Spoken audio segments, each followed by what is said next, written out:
is that ikaw na boboto, bibigyan ka lamang ng notisya based on that BICAM report na sinasabi po nila. Wala siyang powers para isa-isahin niya ang lahat doon. So practically, yung sinasabi ko, baby girl, blind ka. Boboto ka na hindi mo alam kung anong pinagbobotohan. Na hindi mo man lang inaalam. That is Kasi why... nga, natitiwala ka doon sa small committee na BICAM. Oo. Sa kasaysayan nga po ng Pilipinas, ito ang tinaguriang pinaka-corrupt na budget. Sa kasaysayan po ng Pilipinas, ito po yung pinaka-kinatay na pambansang budget. Sa kasaysayan po ng Kongreso ng Pilipinas, ito ho mga kapatid, ang nagsayang ng napakaraming oras at panahon at pera ng bayan. Pagdating doon, yun na lamang small committee na yan na hindi mo alam kung sino yung mga yan Na hindi ang pinapangalanan. nagdesisyon para po katayin ang pambansang budget. Ito na po yung presidente, sinasabi niya, nahihirapan akong ayusin ito. Diba na pinirmahan din po naman niya. Bakit mo sinirmahan? Magpaka-totoo tayo dito. Naku. So mga kapatid, eventually po, ang nangyari nga dito, dismayado ang presidente pero inaprubahan niya pa rin. Dito po, magpakatotoo po tayo sa isyong ito mga kapatid. There's really something very, very wrong with our system.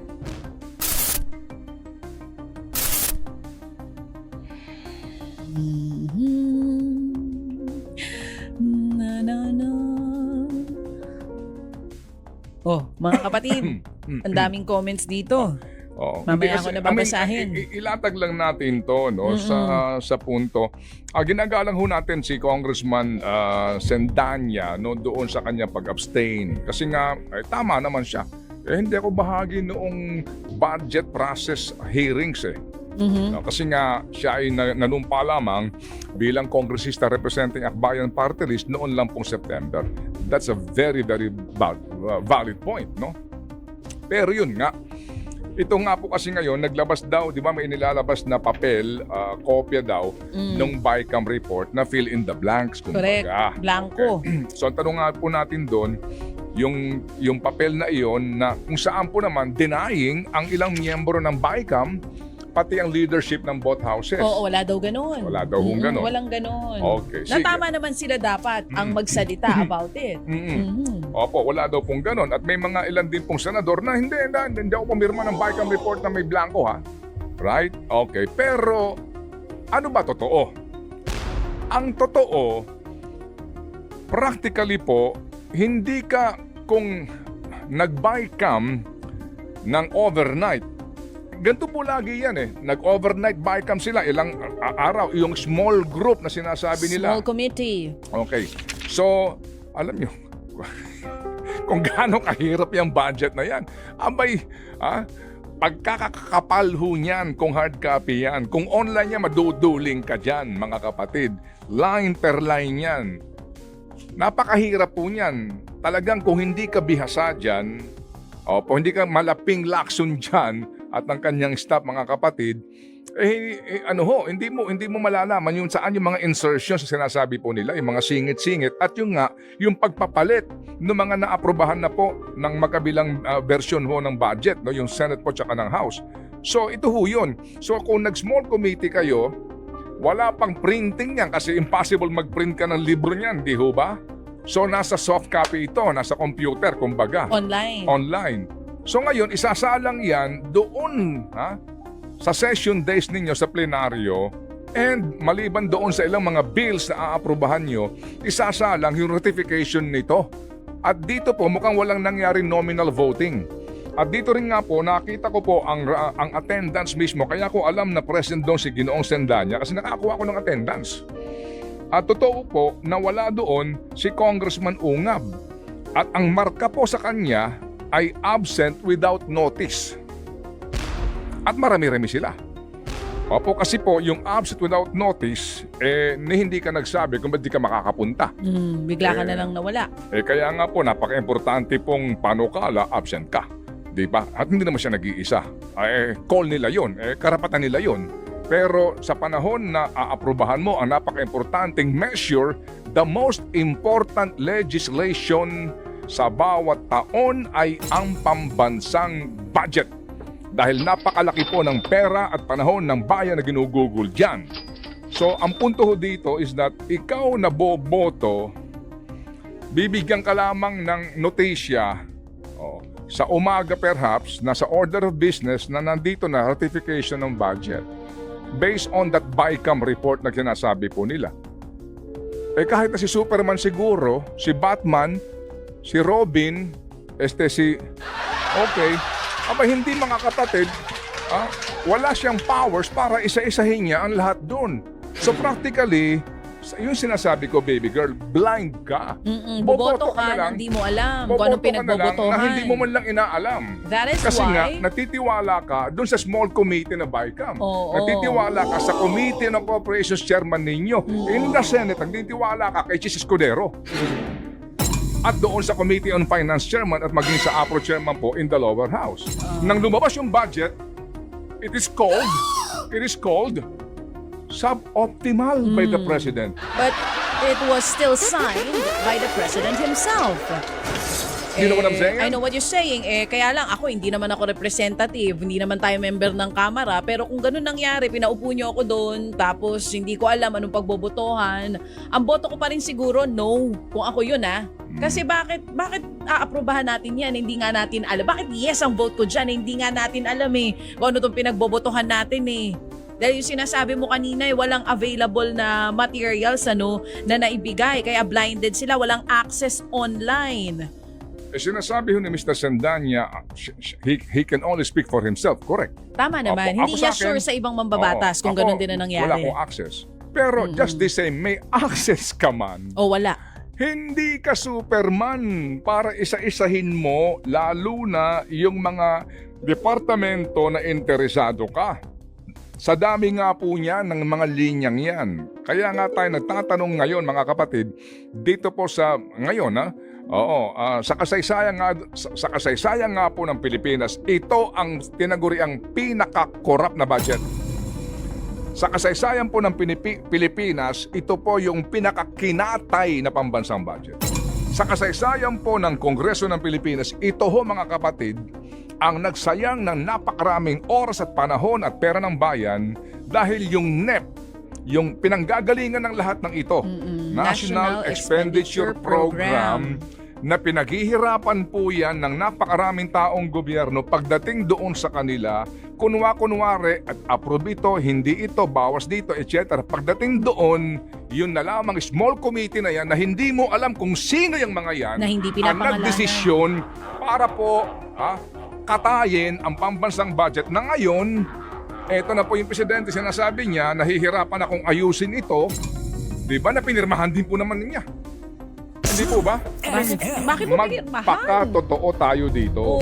Dapat pala na-review maigi ito ng Pangulo. Di ba? Kasi ang pangamba niya, in fairness, na magkaroon na reenacted budget. Titigil ba ang takbo ng gobyerno sa reenacted budget? Hindi. Nagkaroon na ba ng karanasan ang gobyerno ng reenacted budget? Opo. Panahon po ni Gloria Macapagal Arroyo, at dalawang yata yung reenacted budget. Tuwan-tuwa nga sila Opo. Masama lang po ang indikasyon yan sa ating mga investors, sa mga, alam nyo na, yung mga nagbibigay po ng rating sa atin, etc. Pero, yung reenacted budget na yan, hindi tatagal yan. Kasi maaari naman talagang muli, kung ito po mga kapatid ay kinatay-katay, ibalik sa kanila, mag-session kayo, mag-special session kayo, ayusin nyo, balik nyo sa akin ng Pebrero. Hindi mamamatay ang mga Pilipino. Hindi ba? Opo, pero hindi Tinanggap, may nag-veto kunwari ng 26 billion sa DPWH, pinayagan pa rin po na walang subsidiya po yung PhilHealth, kinatay-katay po yung DOTR budget, tinanggalan sila ng appropriations para po sa mga right-of-way issues na napaka-importante, etc. Tinanggalan po ang DepEd, binawasan po ang DA, binawasan po DICT, nilagay doon sa mga pork barrel nila. So mga kapatid, eventually po, ang nangyari nga dito, dismayado ang presidente, pero inaprubahan niya pa rin. Yan po ang sitwasyon natin. Kaya ngayon, ito pa rin pinag-uusapan natin itong budget na to. Diba? Na ang dami pong kontrobersya kasi may fill in the blanks. Ngayon po, may pending issue sa kataas-taasang hukuman at Nung last year na budget pa yon, ito daw ho ngayon may ihaharap ang grupo nila Cielo Magno. Kaya dito po, magpakatotoo po tayo sa isyong ito mga kapatid. Ano ho? There's really something very, very wrong with our system. Think about it. Think about it. Dito tayo sa totoo. Impeachment, nauwi tayo sa Well budget. said, 5 budget, pinaka-corrupt na budget, sa akin pinaka hindi malilimutang budget. First time in the history. This is ridiculous. Naalala ko yung interview natin. Oo, sa taga PhilHealth. First time daw ito is na abhorrent. zero subsidy ang PhilHealth Kahapon. sa kasaysayan. Sige po, meron na sabi nga ni Dr. Emmanuel Lenon, take easy blood pressure mo. Dok, okay lang po ako. Oo. Alam niyo, ako lang po kasi minsan po madalas nadadala ako sa, alam niyo ho, yung sa ating- Dinidiinan lang niya, sa ating pero pong okay siya. sa delivery po of the message. You know what I'm saying? I know what you're saying. You become more passionate simply because you would like to, add more, how do you call that? Emphasis? Yes. You wanna add more para emphasis? Para mas maintindihan ng taong bayan kung gaano ka-importante itong isyong ito. Kaya ikaw at ako ngayon, di ba, obligado tayong gumising ng maaga eh. Kahit na masama pakiramdam mo, tatrabaho ka pa rin eh. Bakit? No work, no pay ang iba. Di ba? Bakit? Kinakailangan bunuin natin tong pambansang budget eh. Na binuo, ginawa ng mga taong ito. Yan ang masakit sa kalooban natin. There's really something terribly wrong dito po sa ating sistemang ito. Ngayon, I think ang Philippine Star, ang kanila pong editorial, Yes, ang ganda. Anong title? Oo, ang title, ang ganda. Anong sabi? Oo, parang Anong title? mas naintindihan natin ngayon yung mga sinabi mo kanina. Ang title, Abuse of Power. Sa dulong bahagi, sabi dito, the abuse of the legislative power of the purse, particularly by the bicameral conference, cannot be allowed to persist.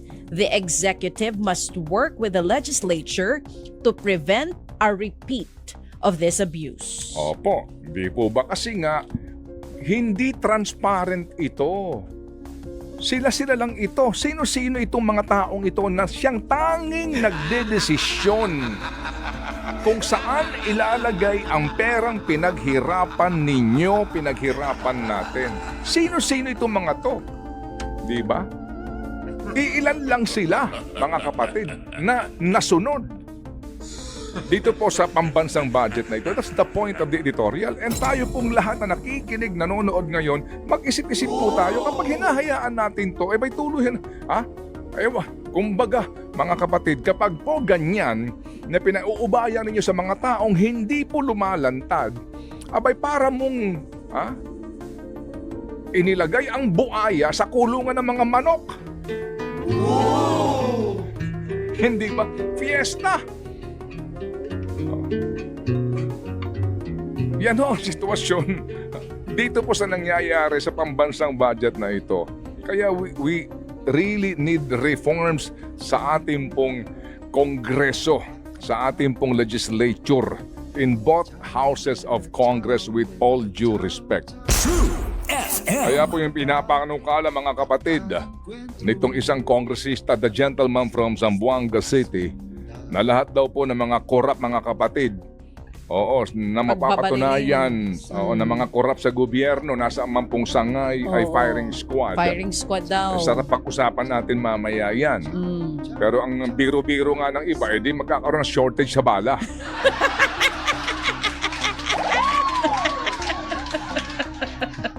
Hindi, tsaka araw-araw may firing. Hindi mauubos, no? Kung magkano to, yung scheduling. Kaya lang, well, with the system that we have, Yes. mapapanagot ba talaga? Okay. Kahit may ganun pa, Sige. mapapanagot ba talaga ang mga magkakamal sa kaban ng bayan? Ilan ba ang mga napanagot in the past? Magandang pag-usapan At merong po natin mga yan. muntik mapanagot, pero Opo. bumabali, di ba? Nag-iiba bigla. Sige. So mamaya pag-uusapan natin yan, baby girl, dahil ngayon pa lang tayo nag-iinit. Sinasabi ko sa'yo, hindi pa yan yung think about it, ha? Hindi pa yan yun, 8:31. But definitely, mga kapatid, ito hong pinag-uusapan natin na pambansang budget. Si Senator Ping kahapon nagbigay na po ng kanyang reaksyon, di ba? Ano sinasabi ni Senator Ping dito? Alright, ano sinasabi niya rito? Ang Ang sabi ni Senator Ping Lacson, sa kanya pong X account.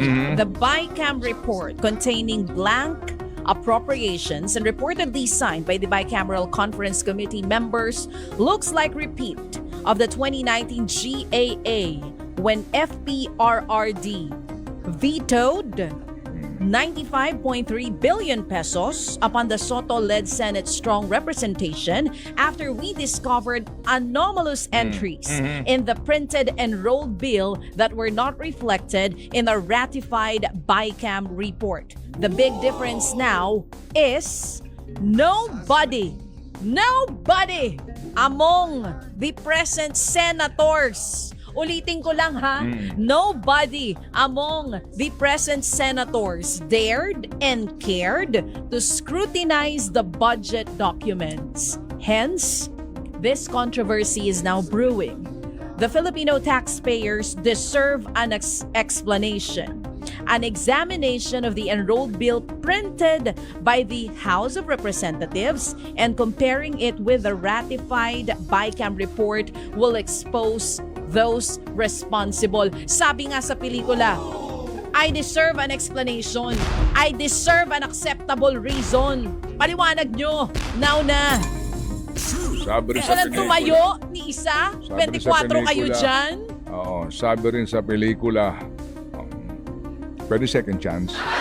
One more Hindi. chance. Joke. Nakailang chances na. Alam mo, sa totoo lang Nakailang chances na yan eh. hindi lang natuyo yung t-shirt ko nilaban yung sansasuot ko Anong ngayon. title? Anong t-shirt ko? Ano Ano nakalagay? nakalagay?